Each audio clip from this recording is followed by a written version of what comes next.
I had a heart attack at 26 years old. Not from smoking. Not from junk food. From betrayal. While I was working 2 jobs to support my wife, the woman I gave everything to, she was texting another man. A man who wanted to replace me. And she almost let him. My name's Ethan. I'm 26, and this story starts long before everything fell apart. I met Emily when I was 20. She had this quiet kindness to her, always soft-spoken, always thoughtful. We met through a mutual friend at a used bookstore. She told me she liked poetry. I told her I liked her laugh. 1 week later, I brought her coffee. 2 years later, I brought her a ring. She'd dealt with physical issues since childhood, chronic pain, fatigue, stuff most people wouldn't understand. So working full-time had always been hard for her. When I married her, I knew that. I chose that. So I stepped up. I picked up 2 jobs, mornings delivering supplies for a warehouse, evenings tending bar. It wasn't glamorous, but it paid the bills. I told myself this was temporary. I'd build something better for us. I just needed time. We moved out of my parents' place into a cramped 1-bedroom apartment with leaky windows and a rattling heater. She hated the noise. I hated the draft. But we had each other, and that made it feel like home. I cooked. I cleaned. I paid every bill. She rested. I wanted her to rest. I didn't complain. Not once. Because I believed in us. Last December, I surprised her with plane tickets to visit her family for Christmas. She hadn't seen them in years. I worked extra shifts, cut back on groceries, and sold my guitar, the one I'd had since high school, just to make it happen. The trip went well. Or at least, I thought it did. She seemed happy. Relaxed. Smiling more than usual. I caught her texting someone late at night, but I figured it was her sister. Maybe a cousin. I had no clue what was really happening behind that screen. When we got back from the trip, something shifted. Slightly. Quietly. Enough for me to notice, but not enough to question. She stopped looking at me the same way. Stopped waiting up for me when I got home late. Smiled at her phone more than at me. But I kept pushing forward. Working. Providing. Loving. And behind my back, someone was planting seeds to tear it all down. His name was Brandon. Her best friend. The guy I always felt weird about, too close, too available. Always in her DMs with some inside joke I wasn't part of. What I didn't know was that while I was saving for rent, Brandon was working on something else, convincing my wife I was cheating. He faked screenshots.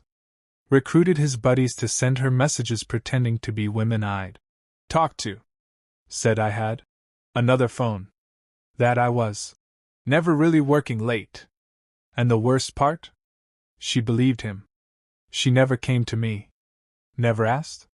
Never even hinted. Instead, she started texting him more.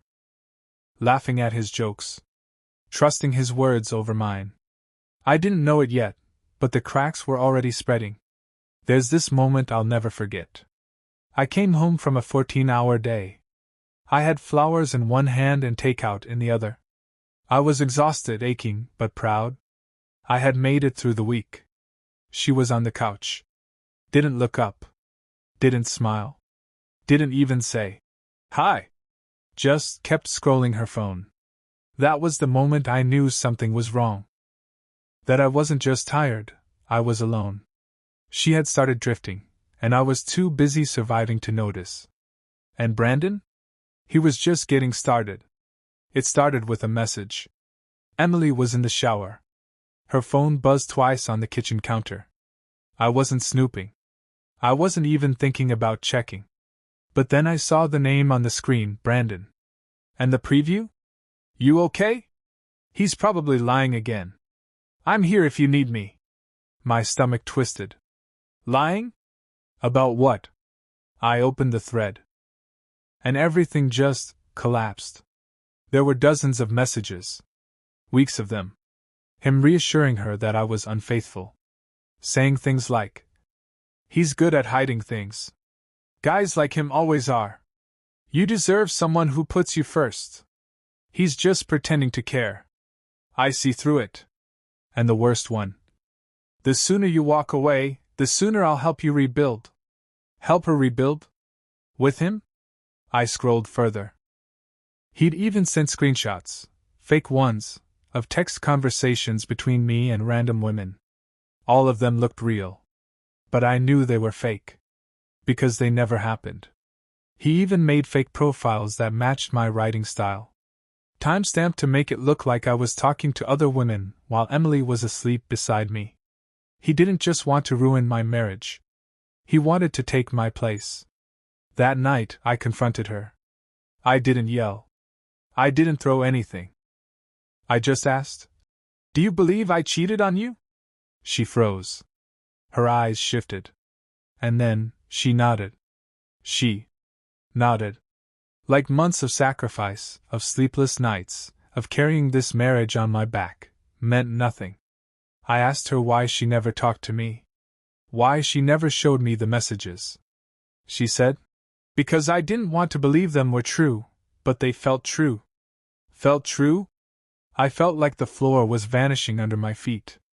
Brandon had filled her head with lies. And now I was sleeping in the guest room while she figured things out. That week, something in me broke. I couldn't eat. Couldn't sleep. I went to work, came home, and stared at the ceiling for hours. Then the thoughts started.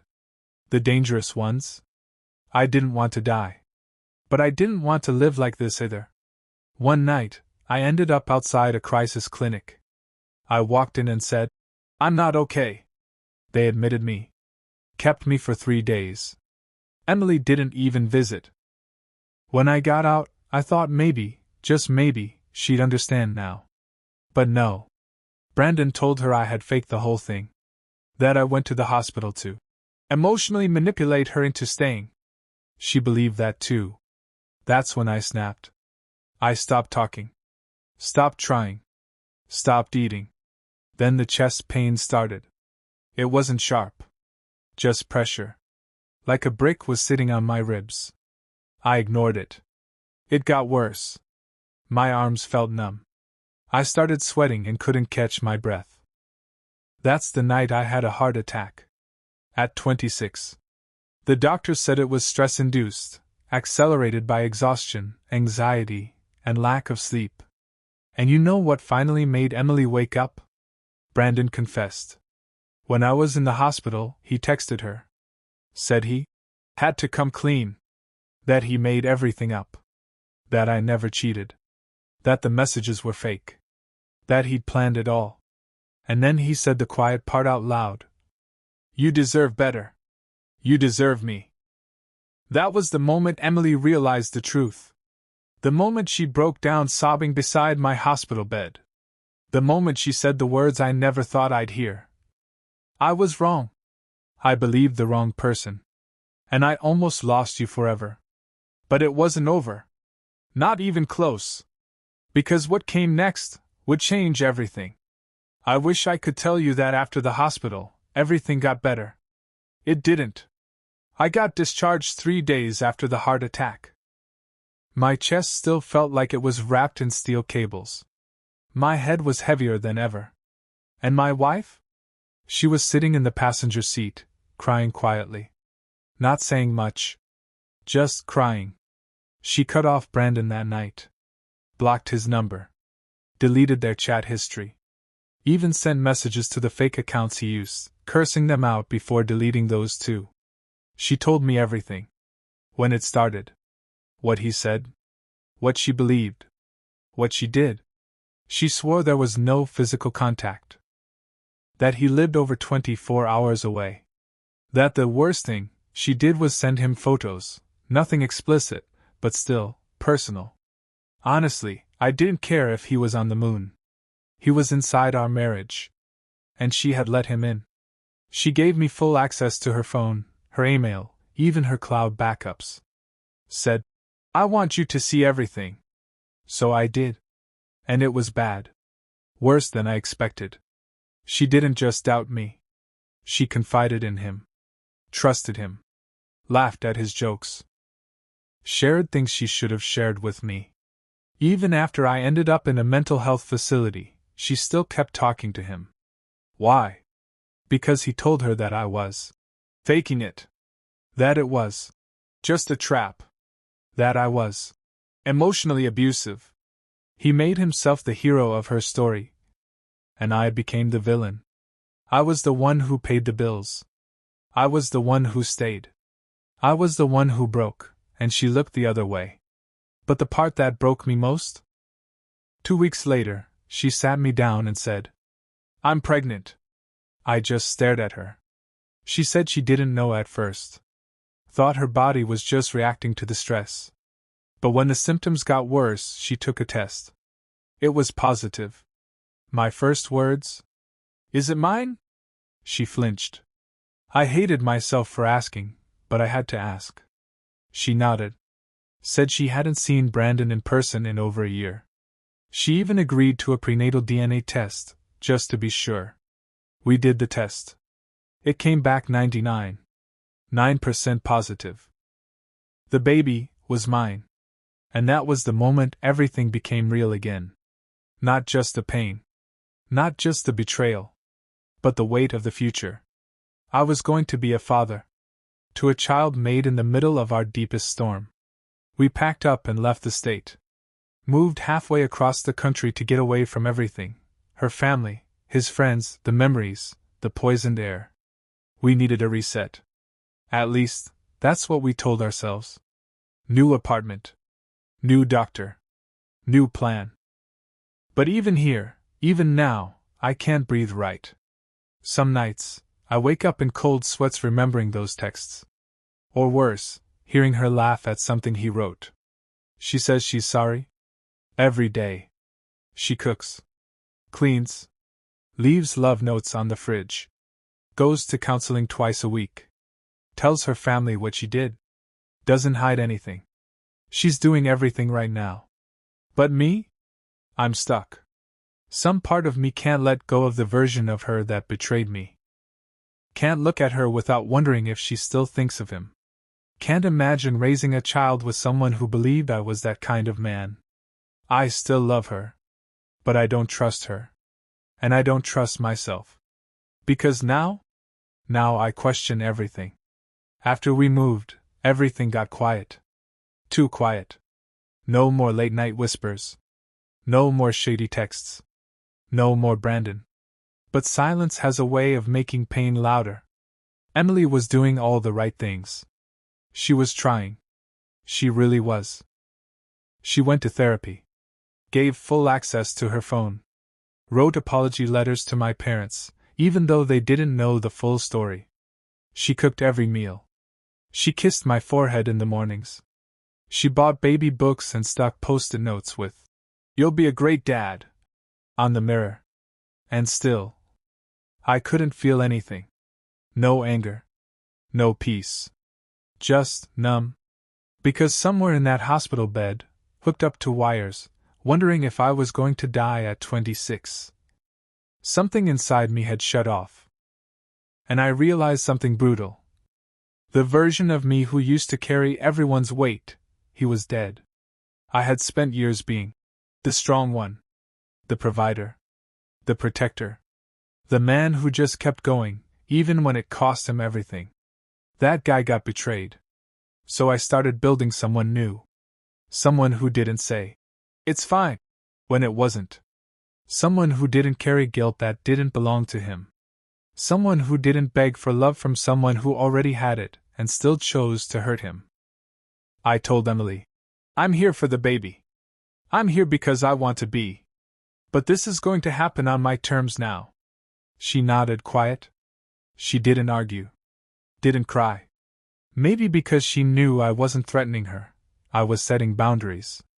Finally, I got a gym membership. Started going every morning before sunrise. Not to look better. Just to feel like I had control over something. I blocked Brandon on every platform. Deleted every backup, screenshot, chat thread. Told Emily I'd never hear his name again, ever. She agreed. I started journaling.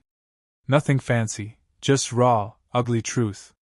Sometimes I wrote letters I never sent. To her. To him. To myself. I started therapy, real therapy.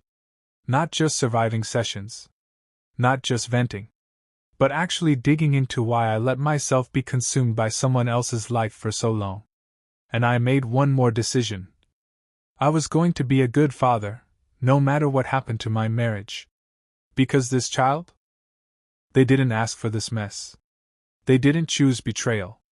They didn't start the fire. But I could make sure they never had to walk through it barefoot. I didn't know if Emily and I would make it long term. I didn't know if I'd ever fully trust her again. But I knew I had to rebuild me first, not us.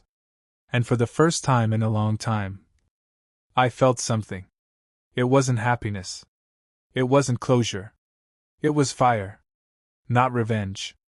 Not rage. Just raw, focused energy, a pulse that said, "You're not done yet." And I knew Brandon was probably watching from afar. Still bitter. Still alone. Still wondering how I didn't fall apart completely. Well, here's your answer, Brandon. I stopped being the man you tried to replace. And I became the one you never could. There's a kind of quiet that comes after the storm. Not peace. Just quiet. Weeks passed. Then months. The seasons changed. So did the furniture. We got baby things. Soft blankets. Tiny socks. A crib with stars on the side. And every time I passed that room, I felt both hope and something darker. Emily and I were civil. Sometimes even warm. We'd watch movies. Cook together. Fold tiny onesies while listening to soft music. But then I'd remember. A look she gave her phone. A joke she once laughed at. A moment when I was bleeding inside, and she was leaning on someone else. I was trying. She was trying. But healing isn't always a straight line. Some nights she'd reach for me, physically, emotionally, and I'd flinch. Not because I didn't love her, but because love doesn't cancel memory. She could say, "I'm sorry," 1,000 times. And I could believe her. And still not be ready to touch the part of me that shattered. Forgiveness? It's not a finish line. It's a choice you make. Over and over. Sometimes every hour. And some wounds? They don't scar clean. They pulse. They whisper, "Don't forget." But I didn't want to hate her. So I asked her, one night, while folding laundry, "Why didn't you ask me? Why didn't you just talk to me before believing him?" She looked down at a baby sock in her hands. Her voice was almost a whisper. "Because I was scared the lies were true. And I thought it would hurt less if I ran before you could break me." I didn't say anything. Because the truth is, I understood. I had done the same. I pulled away before she could disappoint me again. Closed off. Shut down. Built walls so high she couldn't climb them, even if she wanted to. We were both standing in the ashes of a fire someone else started. But we both had lit a few matches along the way too. I didn't know if I was ready to love her the same way again. But I did know this. I didn't want to raise my child from behind a wall. So I let her in, a little. Not all at once. Not fully. But enough to hold her hand when the baby kicked for the first time. Enough to sit beside her during the ultrasound. To smile, actually smile, when I saw that tiny heartbeat. Enough to hope. Not hope that it would all be perfect again. Just that it could be honest. We still had hard days. Still had long talks, awkward silences, nights where I rolled to the far side of the bed. But now she didn't hide from the pain. She faced it. Owned it. Never once told me to get over it. She knew better than that now. Because forgiveness isn't about forgetting what happened. It's about remembering. And still choosing to stay. Not because it didn't break you. But because you're strong enough to rebuild. The day our child was born, I didn't feel ready. Not emotionally. Not spiritually. Maybe not even physically. But I showed up. Emily's contractions started at 2:13 a.m. We rushed to the hospital in a panic. Bag in the back seat. Coffee in my hand. Terror in my chest. She held my hand the whole time. And for the first time in months, she wasn't shaking. I was. 12 hours later, I heard the sound that changed everything. That first cry. That raw, tiny scream that cracked something open in me I didn't even know was still closed. The nurse placed our daughter in my arms, wrapped in a hospital blanket with pink trim. Her eyes barely open. Her face scrunched and perfect. And suddenly, I wasn't thinking about betrayal. Or lies. Or Brandon. Or the pain. I was thinking about her. This little girl who didn't ask to be part of our mess, but would one day grow up inside the story we chose to write from here. I made a promise, right then and there. You will never feel what I felt. You will never wonder if you're good enough. You will never be a casualty of someone else's war. Emily was crying. Not from the pain, but from watching me. After everything. I didn't think I'd ever look at her that way again. But I did.